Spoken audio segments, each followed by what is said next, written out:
Sometimes in life, we can get very stuck on a particular input. By input, I mean a thought, a feeling, a sensation in your body, sometimes even a sensory stimuli, something within our internal ecosystem that feels unsettled and produces anxiety or sadness or fear or some other unpleasant emotion.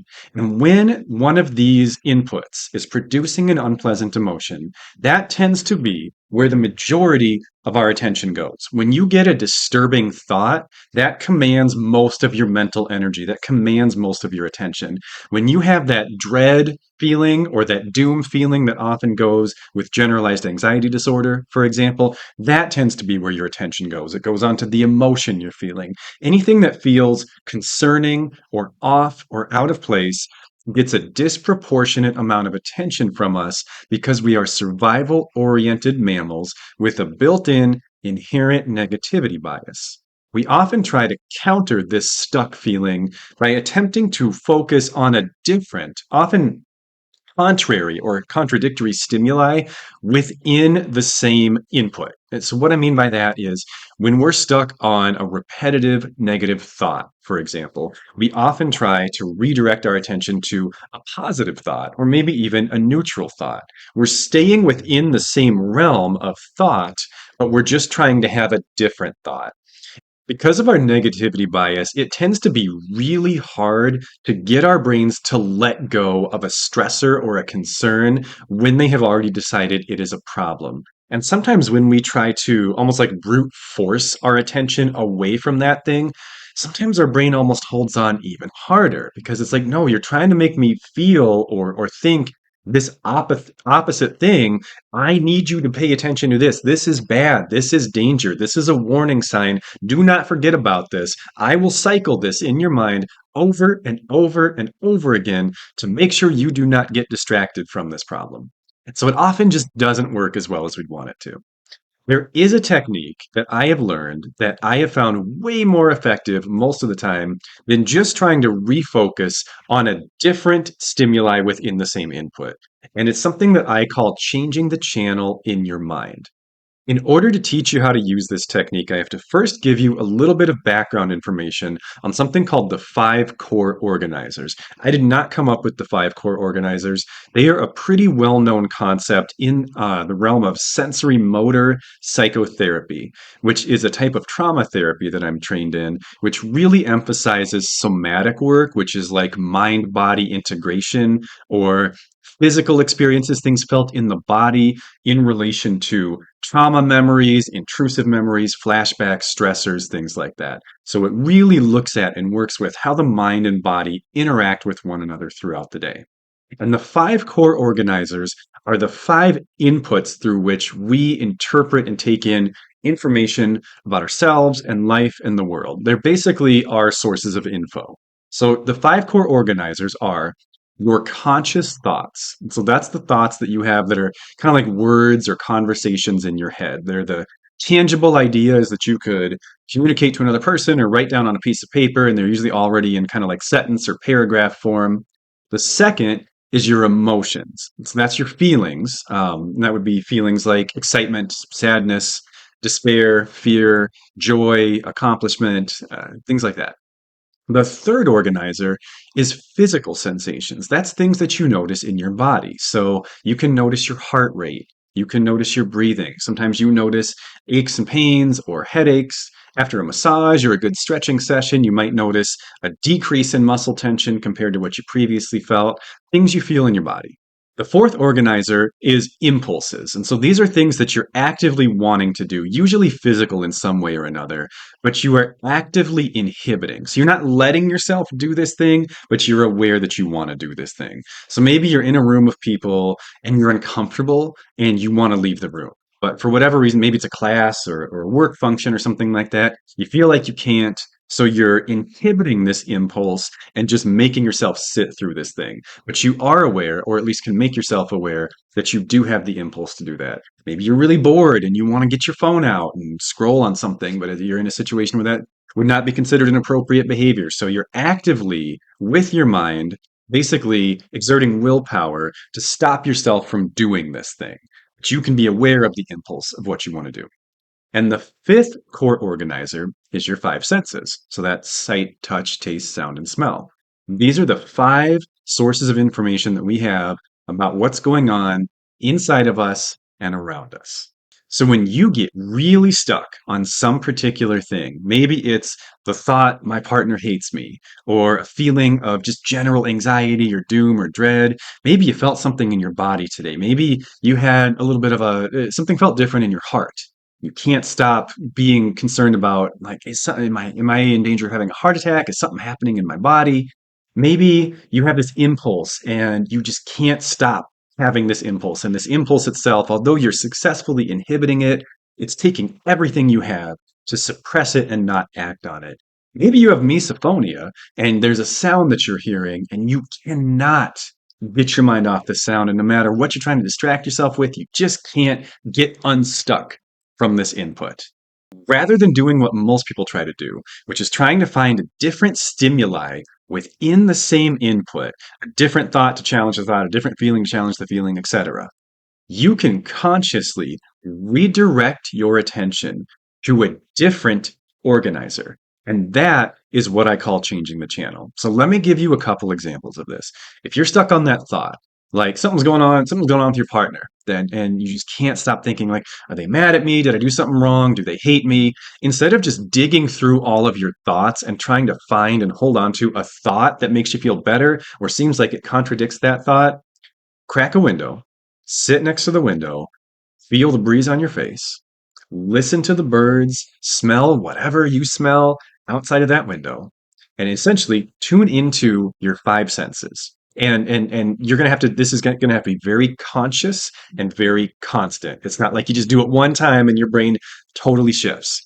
It's gonna want to keep getting pulled back to this thought over and over and over again. Like there's a magnet inside of it, and you have to pull against this magnet and say, "No, brain, I want you here right now."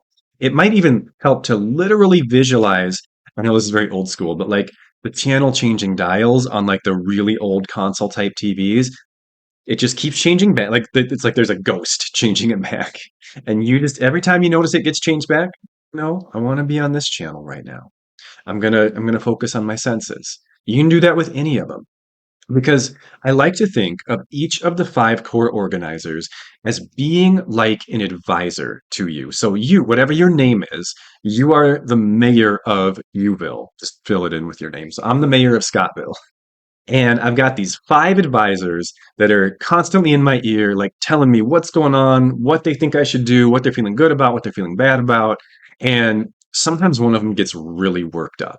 They all have their own sore spots, basically. They all have certain things that really get them freaked out.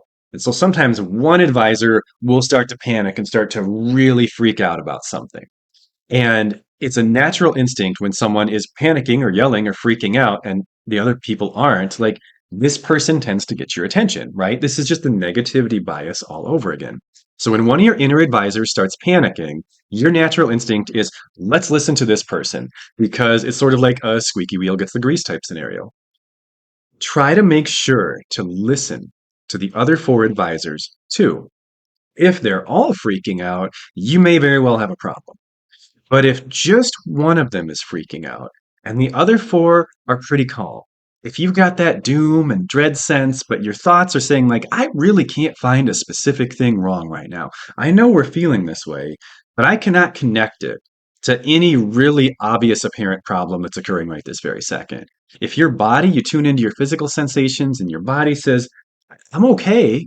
I'm reacting a little bit to the emotional advisor's anxiety. So my heart rate might be up a bit, my breath might be a little shallow, but it's not actually because there's something wrong with me. I'm just getting kind of worked up because this guy over here is getting worked up. Your senses are like, it's a beautiful day outside. There's actually, everything's calm, everything's peaceful. If just one advisor is freaking out, they might know something that the other four don't know. That can happen sometimes. But what is probably more likely is that one advisor has gotten really freaked out about one specific thing because they have a vulnerability or a sensitivity to that specific thing. And they are probably overreacting to that stimuli. The best way to know if that's the case is rather than try to just calm that advisor down and say, hey, listen to me, here's why we should calm down, listen to the other four. And you can even kind of facilitate, this might sound a little hokey, but this is a thing that can work. You can even try to facilitate communication between them. If your emotions are out of control, but your thoughts are calm, try to get your thoughts to communicate with your emotions and get your thought advisor to tell your emotional advisor, look, I know you're really upset right now. I know you're freaking out and I get it. I see what you see, but I see it from a different angle. And from the angle I'm looking at, from the data I have, this doesn't look that bad. I actually think we're going to be okay with all due respect. It's really just a matter of making sure that you listen to all of the advisors equally and not just the one who is panicking, and making sure that you're changing that channel so that you're able to consciously engage with the parts of yourself that feel calm or relaxed or at ease or whatever the situation may be. And there's one other trick you can apply to strengthen the utility of this tool, which is that sometimes you can create additional stimuli to help your other core organizers, to help your other advisors have more to tune into. Like, for example, right now I am sitting in an office. Sensory wise, other than the fact that there's a really busy road right outside that window, this is a very controlled environment. There's no breeze. It's like exactly 70 degrees. There aren't really any scents to be, and it kind of smells like carpet, but I'm sort of acclimated to it. So my that advisor doesn't have a lot to say right now. He's like, I'm bored. I got nothing. If you can do something, changing your environment or being physically active, doing something to give yourself more stimuli in some certain domain, that makes it easier to change the channel because it gives you a more intense, a more stimulating stimuli. That's awkward to say, but it works so that it's easier to get your mind to pay attention to this because our minds are very vulnerable to stimulation and high emotions are stimulating. So again, four calm advisors, one's freaking out. Well, who's going to get the majority of your attention if you just kind of go by what you feel? It's going to be the one that's freaking out. And so like I know it's really cliche. I know. But when people say like it might help to go for a walk, it actually might help to go for a walk. Not because there's actually anything magical or inherently healing about walking, but because it gives you sensory stimuli. It gives you physical sensations. It might even give you different thoughts because you're going to see stuff when you're walking and you're going to think about the things you're seeing. It makes the other channels come in more clearly, essentially. A walk is just one example. There's many, many ways you can do this. But if you're really struggling to change the channel, think about doing something that increases the strength of the other channel so that it's easier to change to it and easier to switch to it. I ultimately find this channel changing technique to typically be more effective for me than just using a stimuli within the same domain or the same input to try to challenge whatever I'm struggling with. My brain just doesn't really like those techniques for whatever reason, and it tends to just evict them. Like, oh, I'm thinking negatively right now. You want to try to make me think positive? Nope, not interested. But my senses still work. And my senses often tell a very different story. My mind can be going 1,000 miles a minute, doom, crisis, terror. And then I tune into my senses and it's just like, everything's peaceful there.